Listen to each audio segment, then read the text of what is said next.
दोस्तों जय हिंद। स्वागत है अपने यूट्यूब चैनल लाइफ फ्यूल में। आपको पता है कि आगामी समय में बहुत सारे एग्जाम होने वाले हैं। जैसे यूपी पेट की परीक्षा होनी है, यूपी ट्रिपल एससी की परीक्षा है दोस्तों, यूपी पीसीएस सुपर टेट की परीक्षा होनी है, रेलवे में दोस्तों ग्रुप डी और एनटीपीसी का एग्जाम होना है, एसएससी का भी एग्जाम होना है। इन सभी एग्जामों में दोस्तों जीएस का एक पोर्शन पूछा जाता है। इस पोर्शन में सबसे ज़्यादा ये कन्फ्यूजन रहता है कि कहाँ से पढ़ें, कितना पढ़ें।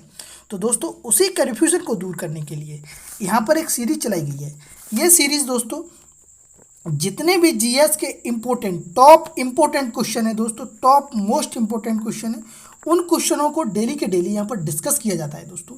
लास्ट वीडियो में मैंने ज्योग्राफी के कुछ क्वेश्चन थे वो डिस्कस किए थे।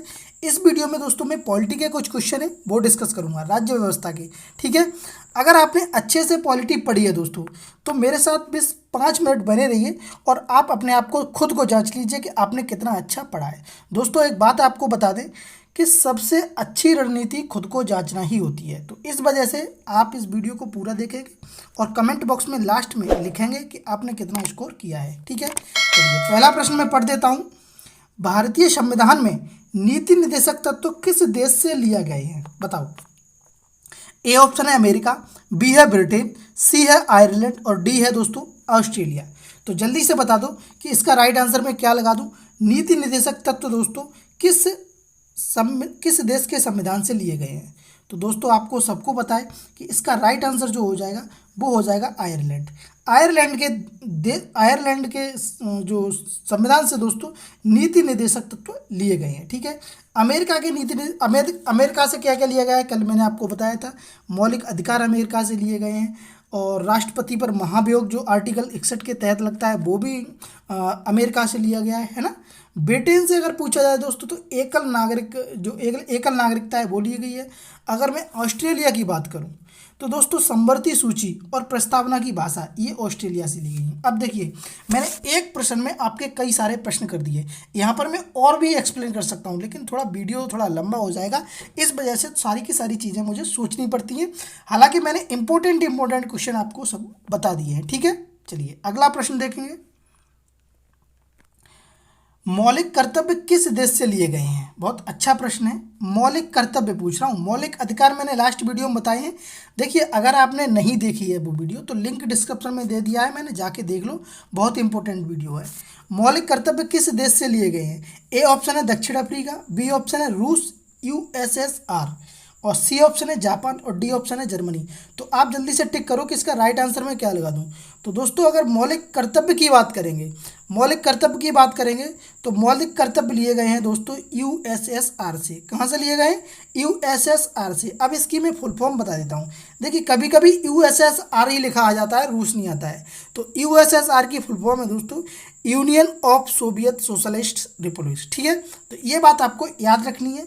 तो यूएसएसआर से दोस्तों रूस से मौलिक कर्तव्य लिए गए हैं। ठीक है, अच्छा दक्षिण अफ्रीका की बात करेंगे तो यहाँ से क्या लिया गया है, तो यहाँ से दोस्तों संविधान संशोधन की व्यवस्था ली गई है। क्या संविधान संशोधन की व्यवस्था दोस्तों दक्षिण अफ्रीका से ली गई है। जर्मनी से अगर मैं बात करूँ तो जर्मनी से एक बहुत इंपॉर्टेंट चीज़ ली गई है, वो ली गई है कि आपातकाल के दौरान राष्ट्रपति को मौलिक अधिकार संबंध शक्तियाँ। ठीक है, ये बात आपको याद रखनी है। अगला प्रश्न है और यह प्रश्न भी बहुत ही इंपॉर्टेंट है, बताओ। प्रश्न है दोस्तों कि विश्व का सबसे बड़ा व लिखित संविधान किस देश का है। विश्व का सबसे बड़ा व लिखित संविधान किस देश का है। ए ऑप्शन है यूएसए अमेरिका, बी ऑप्शन है चीन, सी ऑप्शन है रूस और डी ऑप्शन है भारत। तो जल्दी से टिक लगा लो, इसका राइट आंसर क्या होगा दोस्तों। तो विश्व का सबसे लिखित और सबसे बड़ा संविधान की बात करेंगे दोस्तों तो वो है अपना देश भारत। अपने देश के भारत का जो संविधान है दोस्तों वो विश्व में सबसे बड़ा है और लिखित भी है। और दोस्तों इसे संविधान को लचीला भी कहा जाता है। ठीक है, लचीला, तो ये बात आपको याद रखनी है ना। तो इतनी सी बात आपको याद रखनी है अच्छे से कि इसका राइट आंसर क्या हो जाएगा, भारत हो जाएगा। ठीक है, चलो अगला प्रश्न देखेंगे। विश्व का प्रथम लिखित संविधान किस देश का है। बहुत अच्छा प्रश्न है, इंपॉर्टेंट लगा लेना। विश्व का प्रथम लिखित संविधान किस देश का है। अगर आपने अच्छे से पॉलिटी पढ़ी है तो उम्मीद करते हैं दोस्तों सारे के सारे क्वेश्चन आपके सही जा रहे होंगे। अगर नहीं पढ़ी है तो मैं आपको पूरी पॉलिटी दोस्तों, पूरी की पूरी पॉलिटी ऐसे ही क्वेश्चन आंसर में डिस्कस कर करके समझाने वाला हूं, बहुत अच्छे से समझ में आएगा। आपको भी पता है कि मैं एक क्वेश्चन से दोस्तों सारे के सारे ऑप्शंस की डिटेल में बता देता हूँ। ठीक है, चलिए, तो विश्व का प्रथम लिखित संविधान किस देश का है दोस्तों? तो विश्व का प्रथम लिखित संविधान है अमेरिका देश का। कहाँ का है दोस्तों? अमेरिका। इसमें मात्र 7 आर्टिकल हैं। कितने हैं? 7 आर्टिकल, यानी कि 7 अनुच्छेद हैं दोस्तों, और विश्व का प्रथम लिखित संविधान है। ठीक है, तो याद होगा। विश्व का सबसे छोटा संविधान की बात करें तो वो भी अमेरिका का है। कहाँ का है? अमेरिका। तो इतनी बात आपको समझ में आ गई। चलिए आगे बढ़ें। ओके, अगला प्रश्न है कि मौलिक अधिकारों का प्रावधान किस भाग में किया गया है? मौलिक अधिकारों का प्रावधान किस भाग में किया गया है? मैं मौलिक अधिकारों की बात कर रहा हूँ। देखिए, एक है मौलिक कर्तव्य, वो कहाँ से लिए गए हैं? रूस से लिए गए हैं। और एक है मौलिक अधिकार, वो कहाँ से लिए गए हैं? तो वो अमेरिका से लिए गए हैं। तो उन्हीं मौलिक अधिकार की बात हो रही है। ठीक है, कितने हैं? 6। तो उन्हीं मौलिक अधिकार की बात हो रही है। तो मौलिक अधिकार दोस्तों हाल ही वो इसका प्रावधान किया गया है, वो किया गया है दोस्तों भाग 3 में। किसमें? भाग 3 में दोस्तों मौलिक अधिकारों का प्रावधान किया गया है। ठीक है, कितने मौलिक अधिकार हैं? 6 दोस्तों। ठीक, चलिए आगे बात करेंगे। अगला प्रश्न है कि पंचायतों का प्रावधान किस भाग में किया गया है? यानी कि पंचायती राज व्यवस्था की व्यवस्था किस भाग में की गई है? इंपॉर्टेंट लगा लेना इस क्वेश्चन को। कई बार पेपर में हर तरह से एसएससी, जीडी, यूपी पुलिस, लेखपाल, दरोगा और सुपर टेट और टेट में ये कई बार प्रश्न पूछा गया है। ठीक है, तो लगा लेना इसको। तो पंचायतियों का प्रावधान किस भाग में किया गया है दोस्तों? तो इसका राइट आंसर अगर मैं बताऊँ आपको, इसका राइट आंसर होगा दोस्तों, वो होगा 9 में। किस में? 9 में किया गया है। ठीक है, तो पंचायतों का प्रावधान किस में किया गया है? 9 में। अच्छा, 9 का में क्या किया गया है? तो दोस्तों 9 का में नगर पालिका की गई है। नगर पालिका। ठीक है, ये बात आपको याद रखनी है, नगर पालिका। ठीक है, 4 का में क्या किया गया है बताओ? 4 का में दोस्तों मौलिक कर्तव्य किए गए हैं। मौलिक कर्तव्य। ठीक है, मौलिक कर्तव्य, ये बात आपको बहुत अच्छे से याद रखनी है, ये कई बार पूछी जाती है। ठीक है, तो और 20 में क्या किया गया है दोस्तों? तो 20 में दोस्तों संविधान संशोधन किया गया है। क्या? संविधान संशोधन की व्यवस्था की गई है, जो कि दक्षिण अफ्रीका से ली गई है। तो चारों के चारों ऑप्शन क्लियर हो गए आपको। वेरी गुड, आगे बढ़ें। ठीक है, अगला प्रश्न है कि भाषाओं का वर्णन संविधान की किस अनुसूची में किया गया है? देखिए, भाषाओं का वर्णन संविधान की किस अनुसूची में किया गया है? ए ऑप्शन है प्रथम अनुसूची, बी ऑप्शन है 5वीं अनुसूची, सी ऑप्शन है 7वीं अनुसूची और डी ऑप्शन है 8वीं अनुसूची। तो जल्दी से आप अपना टिक कर लीजिए, इसका मैं राइट आंसर क्या लगा दूं? तो दोस्तों भाषाओं का वर्णन अगर की बात करेंगे कि भाषाओं का वर्णन किया गया है, तो वो किया गया है 8वीं अनुसूची में। किसमें दोस्तों? 8वीं अनुसूची में ये भाषाओं का वर्णन किया गया है ना। पहले दोस्तों 14 ली गई थी, 22 भाषाएं, आपको पता ही है। ठीक है, तो 8वीं अनुसूची में दोस्तों भाषाओं का वर्णन किया गया है। अच्छा, अगर मैं यहाँ पे ये कहूँ कि पहली में क्या किया गया है, तो दोस्तों प्रथम अनुसूची में भारत और उसके राज्य केंद्र शासित प्रदेश की व्यवस्था की गई है। 5वीं में अगर मैं बात करूँ दोस्तों, तो एससी और एसटी के बारे में बात की गई है। एससी और एसटी के प्रशासन के नियंत्रण के बारे में बात की गई है दोस्तों। और अगर मैं 7वीं की बात करूँ, तो 7वीं में दोस्तों संघ सूची, राज्य सूची, समवर्ती सूची के बारे में व्यवस्था बताई गई है। ठीक है, तो लेकिन इसका राइट आंसर क्या होगा? वो होगा 8वीं अनुसूची। ठीक है, चलो आगे बढ़ते हैं। अगला प्रश्न है कि नवीं अनुसूची को किस संविधान संशोधन के तहत जोड़ा गया? देखिए, मैंने लास्ट वीडियो में मैंने बताया था कि मूल संविधान में दोस्तों 8 अनुसूची थी। कितनी थी? 8 अनुसूची, लेकिन बाद में 4 और जोड़ दी गई। तो अब वर्तमान में कितनी है? 12 अनुसूची है। ठीक है, अगर आपसे ये पूछा जाए कि मूल संविधान में कितनी अनुसूचियाँ थी? 8। वर्तमान में संविधान में कितनी अनुसूचियां हैं? 12। ठीक है, चलिए, तो वही आपसे पूछा जा रहा है कि 8 के बाद जब एक पहली यानी कि नवीं अनुसूची जोड़ी गई थी, तो वो किस संविधान संशोधन के तहत जोड़ी गई थी? तो दोस्तों ए ऑप्शन है प्रथम संविधान संशोधन 1951 में हुआ। ठीक है, दूसरा है 52वां संविधान संशोधन, तीसरा है दोस्तों 73वें संविधान संशोधन और चौथा है ऑप्शन 74वें संविधान संशोधन। तो बताओ, तो दोस्तों नवीं अनुसूची प्रथम संविधान संशोधन के तहत जोड़ी गई थी। कितने?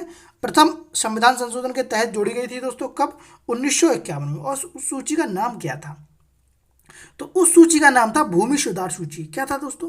भूमि सुधार सूची। अब जल्दी से मैं ये बता देता हूँ। देखिए, 52वें संविधान संशोधन के तहत 1985 में दल बदल विरोधी सूची जोड़ी गई।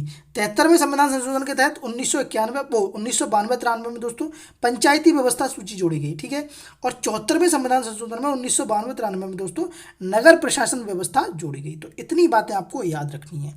अगला प्रश्न है, राज्यसभा को किस नाम, हाँ, राज्यसभा को और किस नाम से जाना जाता है? राज्यसभा को अन्य किस नाम से जाना जाता है? यानी कि राज्यसभा के और भी नाम है, तो राज्यसभा को और किस नाम से जाना जाता है? ए ऑप्शन है उच्च सदन, बी ऑप्शन है विशेषज्ञों का सदन, सी ऑप्शन है स्थायी सदन और डी ऑप्शन है सभी।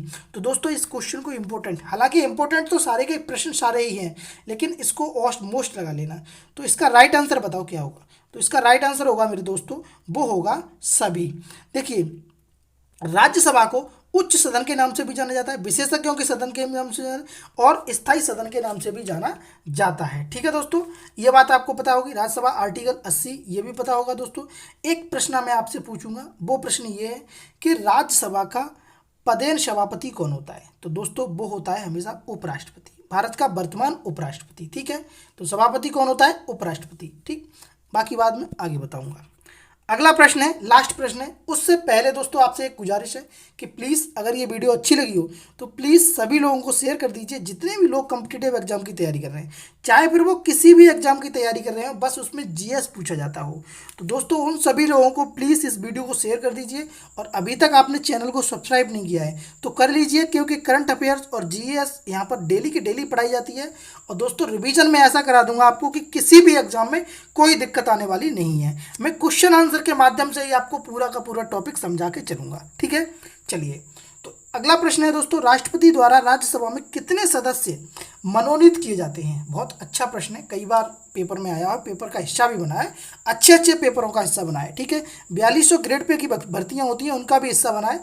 तो राष्ट्रपति द्वारा राज्यसभा में कितने सदस्यों को मनोनीत किया जाता है? ए ऑप्शन है 11, बी ऑप्शन है 12, सी ऑप्शन है 2 और डी ऑप्शन है 1। तो जल्दी से बता दो क्या आंसर लगा दूं। तो दोस्तों राष्ट्रपति द्वारा 12 सदस्यों को मनोनीत किया जाता है। कितनों को? 12 सदस्यों को दोस्तों मनोनीत किया जाता है राष्ट्रपति द्वारा। ठीक है, तो ये बात आपको याद होगी कि 12 सदस्यों को दोस्तों राष्ट्रपति द्वारा मनोनीत किया जाता है ना, जो कि अपने कला, साहित्य, विज्ञान, समाज सेवी अनुभवों में अच्छी रुचि रखते हो, अच्छा प्रदर्शन किया हो। ठीक है, तो ये बात आपको याद रखनी है, 12 सदस्यों को मनोनीत किया जाता है राष्ट्रपति द्वारा। ठीक है, इतनी बात आपको याद रखनी थी। ठीक, अच्छा, अगर मैं ये पूछूं कि 2 सदस्यों को किस सभा में मनोनीत किया जाता है राष्ट्रपति द्वारा? तो दोस्तों राष्ट्रपति द्वारा लोकसभा में, किसमें? लोकसभा में 2 सदस्यों को मनोनीत किया जाता है। वो बाकी अगली वीडियो आएगी, मैं आपको उसमें सब बता दूंगा। ठीक है, तब तक के लिए बने रहिए, इतने ही बताइए। और एक आपसे एक काम ये है कि प्लीज़ कमेंट बॉक्स में ज़रूर करके बताएं कि आपका स्कोर कितना का है। ठीक है, उसके बाद कुछ नहीं, कमेंट बॉक्स में बताइए, शेयर कर दीजिए वीडियो को, लाइक करिए या मत करिए, कोई दिक्कत नहीं है, लेकिन शेयर जरूर कर दीजिए। ठीक है, मिलते हैं अगली वीडियो में, तब तक के लिए धन्यवाद।